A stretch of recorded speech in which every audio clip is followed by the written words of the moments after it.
A very warm welcome. My name's Ollie Knight. I'm Head of Workplace for Landsec. Landsec are Peel's JV partner on MediaCity, and we invested into MediaCity a couple of years ago. So, we've come through the pandemic and there's lots of exciting times ahead. So fantastic to see you all here today. Thank you for joining us. I'm just going to do a very quick intro. MediaCity itself obviously is a fantastic hub of media and innovation in the UK. And it's got fantastic legacy, but also fantastic and exciting opportunity ahead. It's a hub to some of the most recognised brands and innovation companies in the UK. It's a campus for creativity, culture, R&D, as well as tech innovation. We're on the cusp of some really exciting times, and we'll be sharing further details with you all today. And what a fantastic location, and of course, what amazing weather. I joke with Chris and my team that it's only ever sunny in Manchester. He tells me that may not be the case, but I don't believe him on days like this. But yeah, MediaCity at its best. And of course, we are surrounded by amazing landmarks, the Lowry, Old Trafford, Imperial War Museum North, and of course, MediaCity campus itself. So I won't go on much more. I just wanted to say a very quick thank you to the panel for joining us, providing their insights. Everyone who's been involved in bringing together today's event, in particular a call out to Caroline and Kaylee from the wider Peel team. I'm now going to pass you over to Anna Jameson from BBC, who knows MediaCity well, to kick us off with the panel session. Over to you. Cheers, Oliver. Hi, everyone. Thank you so much for joining us today. I hope you're enjoying your alcoholic ice creams, your espresso martini ice creams, and you're off your face already. Good morning and good afternoon even to you if you're streaming online. Great to have your company. I am the breakfast presenter on BBC Radio Manchester. I also present on BBC Radio 5 Live and BBC North West Tonight. I've worked at MediaCity since 2016.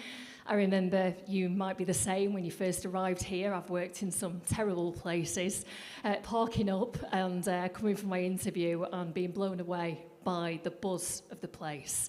And I still feel that today, 8 years on, because of my job. I'm the breakfast presenter. I have to come here early in the morning. And as I drive over Broadway and in the usual night sky, I see the shapes and the shadows and the lights flickering on MediaCity. It still gives me that excitement, and it makes me think, you know what, it is actually worth getting up at an ungodly hour. It's safe, it's unpretentious, which I think is very important. My sister will kill me for saying this. It's also where my brother-in-law-to-be proposed to my sister as well. So there you go. I love it that much. Okay, so delighted to be hosting this panel today, and we're going to be finding out about MediaCity, where it's been, where it is today, and where we're going in the future. So first of all, we've got Jason Pryor on the panel. Jason is the Director of Urban Design and Planning Practice at Pryor and Partners. Dan Anderson here next to me. You've been here since the beginning, haven't you? Director of Placemaking Design Agency, 4th Street. A man who needs little introduction, a fellow Blackburnian, we'll say that. Wayne Hemingway from placemaking expert, actually, and multidisciplinary design studio, too fancy for me, HemingwayDesign. And Kai Ojo, the CEO of UK and Ireland of Planisware, which is a global software solutions business which has a base here at MediaCity and has done since 2016. Thank you for joining us this afternoon. Jason, we'll get to you then. Jason Pryor, Founding Director of Pryor Partners, Spatial Designers and Planners.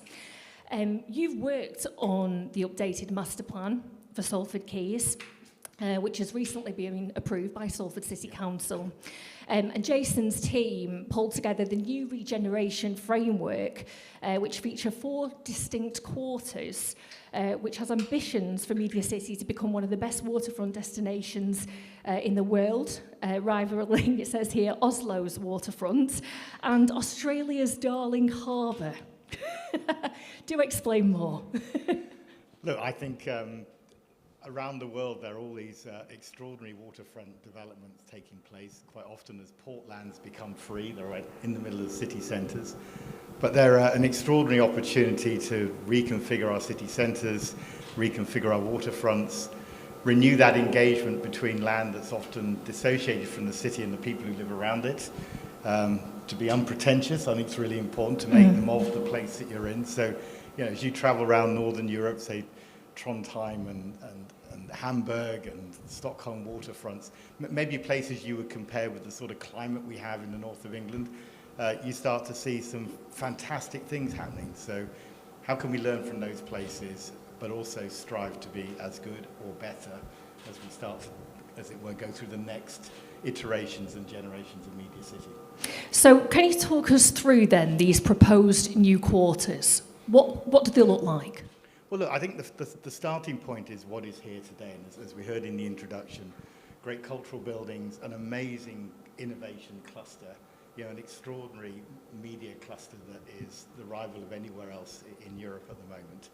So what you're then looking to do, I think, is to deepen and expand upon that. So quarters which are to do with more business space, hotel space, critically residential, a deepening of the cultural offer, a sort of amplification and excitement of the waterfront. You know, we have this extraordinary thing of, we have a stable waterfront. The tide doesn't go up and down, it's pretty safe, so we can get really close to it, we can engage with it. So add all of those components together out of a plan of this sort of scale, you have neighborhoods, and those neighborhoods are about differentiating different parts of the plan.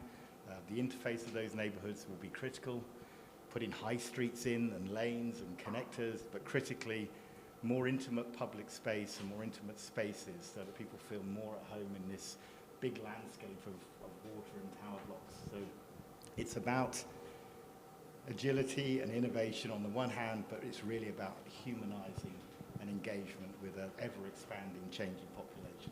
And what makes this waterfront, when we look outside now, it looks gorgeous on this sunny day, what makes it different to these worldwide destinations then? What makes us unique? Well, I think one of the, I mean, we were talking about this earlier, Dan, you know, the absolute audacity of building a port this far from the sea on a canal with a constant water level means that we can be very much more intimate with the water. We don't have to worry about the tide.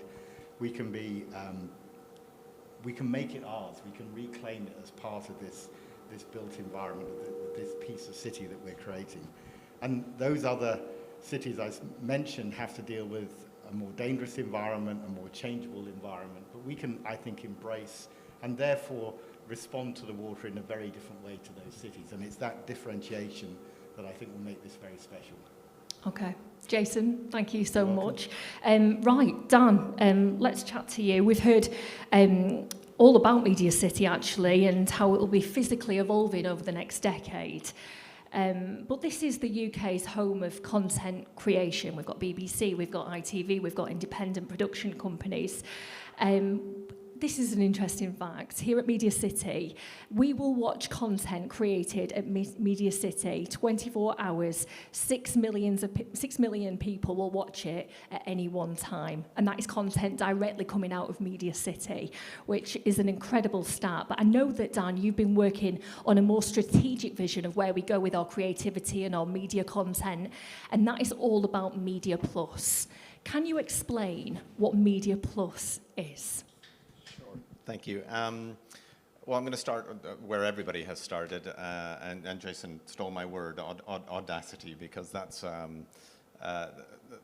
starting point for all of this, is when we think about that you can't think about the future without celebrating what you've got and what's been done here. And you know, I'm constantly in awe every time I come back to this estate, because I remember what it was like when it was being built. So I think it's always worth, as a starting point, thinking of what's here, what's been done with the BBC, ITV, Salford University, all the tenants that comprise this estate, and that's the starting point. However, going forward, there's two things that are happening and we need to be aware of. One is just the growing scale of the estate, and that's a lot of additional space.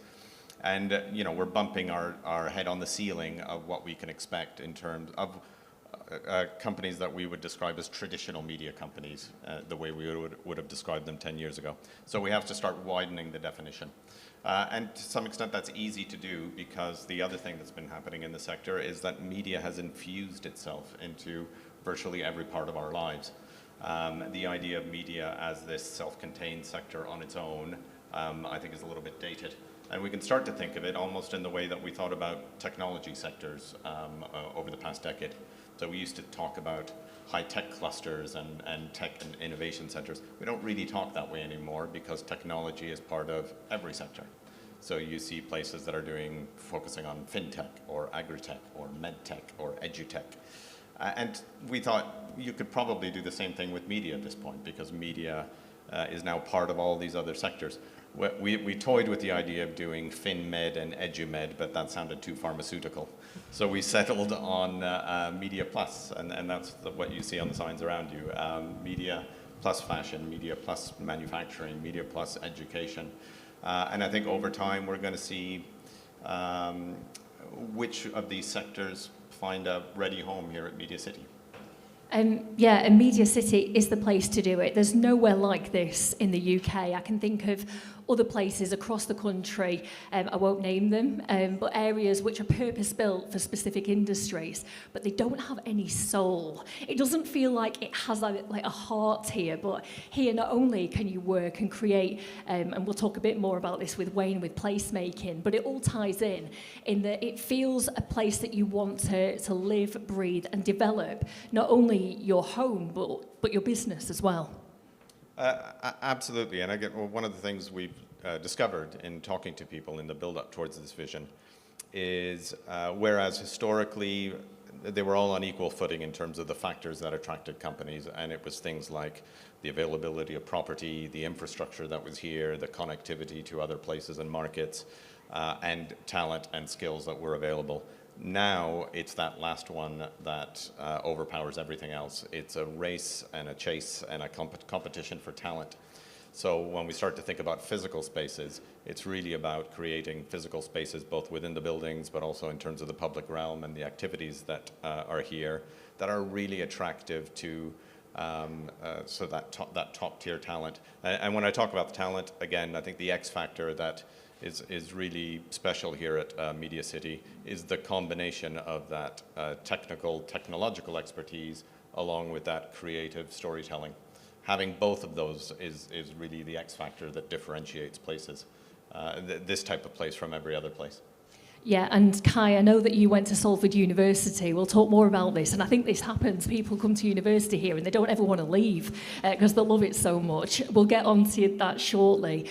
Dan, you were here from the beginning. You saw this completely desolate, really. It was an industrial bleakness. I remember the Salford Quays before. Wayne, you will as well. You're about placemaking in HemingwayDesign, and placemaking is more about somewhere to work. It's about somewhere to live, to breathe, and somewhere that you want to be a part of. And that has really evolved here in the last few years. Ultimately, it's about people being happy. Yeah. And if people are happy, a place thrives. And if you look at the history of this place, and it was a place, when you look out the window, it was the north of England's major port. From where we're from, Blackburn, this is where the raw materials came in and where the finished materials were shipped out from. And then what happened, it came that post-industrial landscape. But what it is now and what it increasingly is becoming is that right-hand picture is a place where people, and often when you see pictures about MediaCity, it shows the BBC buildings, it shows the architecture. And that's important as a backdrop, but the most important thing is that's the picture now, that right-hand picture. It's a place where young people people of all ages come here and they do stuff. And so, yeah, next slide if you would. And it was pretty obvious, when it comes to placemaking, this has got an awful lot going for it. And without being critical, I'm from up here, so I can be a little bit critical, but Greater Manchester is short of the kind of public, happy places that a lot of cities have got. London has all the great parks. Manchester has Piccadilly Gardens in its centre, which is not the greatest green space. But here, it's got, the blue spaces, which you can see, the piazza, all of these big spaces where people can get together and do stuff. And what we wanted to do was to create this to be known as a public playground, as well as an amazing place to work and do all the things that people have been talking about, but to be a place that people want, where they want to be and want to be with their friends and their family and walk their dog and go running and cycling and all of those things that it's got the space to do. So next slide, please. And so we did a place brand, and one of the major things in it was to create a place where it felt for everybody that there was always something on. And we did this thing called Box on the Docks, which still exists down there, and suddenly we started to see more and more people spending time here. And then let's keep going. Might as well keep going. Yeah, let's do it. And then the next thing was amazing. Something fell into place here, but if you work hard, things do fall into place. And we wanted to create an event that was of national significance, but we wanted it to be rooted in the place, in MediaCity. And quite luckily, Sir Ian McKellen, the famous Sir Ian McKellen, was on Who Do You Think You Are, that thing about, that programme about your roots and where you're from. And he talked about his great-great-grandfather, Robert Lowes, was a workers' rights activist based in Salford, fighting for the people in all the textile factories here to have Saturday off for the first time. Up until then, there'd never been a weekend. And he fought for it, won, and textile workers got the Saturday off. And that was the first time that anybody had ever had a weekend. And we couldn't believe that. We thought immediately, what, this place, MediaCity, right here in Salford, invented the weekend? And think about the brand value of owning one of the things that's most important to people's happiness. There's very few people who don't think, when those emails stop going a bit on a Friday afternoon, that the best time of the week has come round. Whether you're a workaholic or not, there's something about that change of pace of what happens at about 3 o'clock on a Friday. This place owns it. So what we said we were going to do is we're going to show that we own it. And we created this festival called We Invented the Weekend. But not only that, it's one of the biggest free festivals in Britain right now. It won the top 10. It was listed in the top 10 festivals in the UK in its first year. We managed to, and the big thing is, we managed to get 60,000 people to the first event. Imagine that, 60,000 people in these spaces here. We knew we could get a lot, but the other thing that you've got here is an amazing team of young people who believe in this place. You've got not just young people, because Caroline, you're not that young anymore, are you? No. And Joe, but you've got a team of people who absolutely sell this place and believe in this place because there's so much to bloody sell. And you've had some openings as well in the last year. And let's just say, at a time when particularly hospitality has been struggling, you've managed to open one of the largest food halls in the UK. Yeah, the bravery of the team here is fantastic. And you keep thinking, will these things work? Cargo, if you haven't been to it, across in Quayside, opening up onto the Manchester Ship Canal as if it was the Seine in Paris, and thinking, can this really work? Yes, it can work, because people will come here. So you've got the biggest food hall, certainly in the region, maybe in Britain. I can't think of a bigger one in London. And it's working, and it's brilliant, and it's packed. We brought Charity Supermarket here, and that brought so many people here that it increased footfall across there by 34%, sustained over 8 weeks. This place can be brave. And then next, we're bringing up the classic car boot sale that's never left King's Cross, has been there for 10 years. And that's coming here because it's got the confidence that it can bring the kind of numbers and make the kind of money that King's Cross can do. The confidence is here. We've built that confidence. Charity Supermarket, by the way, if you haven't yet checked it out, it is amazing. I love it. It's so good. And that is coming to We Invented the Weekend. Yeah. Can you tell us any other news about We Invented this next coming month, isn't it? Not far away now. Yeah, June. Well, there's 200 free things to do. What it has done very importantly, as it's changed the perception of what we wanted to do was to make sure that this wasn't just for BBC executives and media executives, that Salford as a place, because this is a diverse city, it's 1 million people, it's not a suburb of Manchester, and it's, top 10% of deprivation, but they weren't using this place. So what we did we emptied all the church halls of what people do, whether it was knitting, whether it's learning to tango, whether it's judo with the kids, and everybody, and Man United come out, and Lancashire County Cricket come, and you can try everything during We Invented the Weekend. And that brought everybody out from Salford, and the 60,000 people weren't lovies coming up from London. They were proper Salfordians. Yeah. And that was important, that this now feels a place that's not just exclusive. It's for everybody. So that's the 15th and the 16th of June. I think so. Yeah, so please do come, honestly. I was there last year. I'll be hosting the main stage this year. It is a fab event. Do check it out. As Wayne said, it's completely free. Kai, great to have you on the panel. I said earlier that you have a deep history in Salford. You went to Salford University, and look at you, like a boomerang. You can't get away. Yeah, it is a bit of a story. So actually, I started working here in the Blue Tower, just on the side. And I remember the first day I got the keys for the office, and I sat and looked out the window, and I was like, I recognise that building. And it was the flats that I used to stay in when I was at Halls at Salford Uni. I was, I've just come back home. So I'm fine. You don't live in the student life now, though. No. No lie-ins till 1 o'clock watching Jeremy Can't do Kyle. that. Yeah. No, I'm living on pot noodles. No, we don't do that anymore. Salford University was, that was a great place to start with my career, and then I ended up coming straight back, and I love it here. Yeah. Now, you're the CEO of UK and Ireland of Planisware, a global software company, entered the European Stock Exchange 2 weeks ago. I know that you rang the bell as well, which must have been very exciting. But what do you've got a base here in MediaCity as well as across the world. Why did you choose to open a base here? What was it about this area that just compelled you? Well, interestingly enough, MediaCity wasn't on my radar when I first looked in for the location for the UK office for Planisware. I looked at other locations, even all the way down to Cambridge, incidentally, because we've got customers in the pharma industry. And when I first got introduced to MediaCity, I came and had a look at it, and I have no idea what triggered it, but I fell in love with it straight away. And I think it was some of the things that a gentleman that was talking about in terms of the actual vibe in the place. There was something that was very, very different that I knew that bringing new employees in, they would want to stay. Even now, even 8 years since I started it, new starters talk about how much they love coming to work here.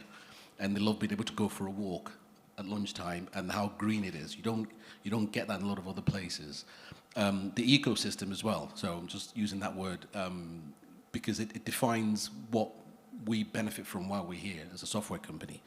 Incidentally, companies that are listed on here, we use a lot of them for what we do because they're on our doorstep, and that makes life a lot easier for us, and it means that they get to know us as well. So when we need work done for them, so 39 Pictures do a lot of our video production for our media work that we do, and they know our business. They're on the same floor as us as well, which makes life easier for us. Yeah. And with that employment, do you find that it attracts top-tier talent then, having a base here? Most definitely. So you've got universities on your doorstep, you've got colleges on your doorstep, and they engage with us as well. So I do a lot of work with Salford University myself in terms of building that talent pipeline. And the fact that there are multiple variations and diversity of companies working here means that talent do want to come here because they know that when they're here, if they want to move around, they can. They don't have to stay in any particular industry. There are multiple industries in the same location. I know it's got a bit of a, someone mentioned earlier when we were talking about how it was BBC North at first, but then you change it to MediaCity. That identity makes it much more diverse for the talent to come here. I've certainly noticed a change in the feel of the place. I don't know if you have here today as well over the years. How have you seen MediaCity develop recently, particularly after COVID, actually? I don't know, there is a sense of innovative identity. It's like a deliberate intention to be better and be different all the time. I've seen things kind of spring up. Box on the Docks that was mentioned earlier on. I remember when that first came up, I was like, that's different. Never seen that anywhere. And things like that kind of it gives it an identity that people want to attach themselves to. And I remember even during COVID, when they started opening things up, saying people can come in. My team wanted to come in because they knew that they could just walk around. Even though they couldn't go into the shops because of the lockdown and things like that, they could come in for a couple of hours and just walk along the canal and things like that. You mentioned being close to the water. That is something that they definitely take advantage of. Kai, thank you so much. So that's about it, everyone. Thank you so much for joining us today. Really interesting as well to see what the future looks like for MediaCity in years to come. Exciting opportunities which lie ahead. Massive thank you to our panel. Can I just ask everyone to give them a big round of applause?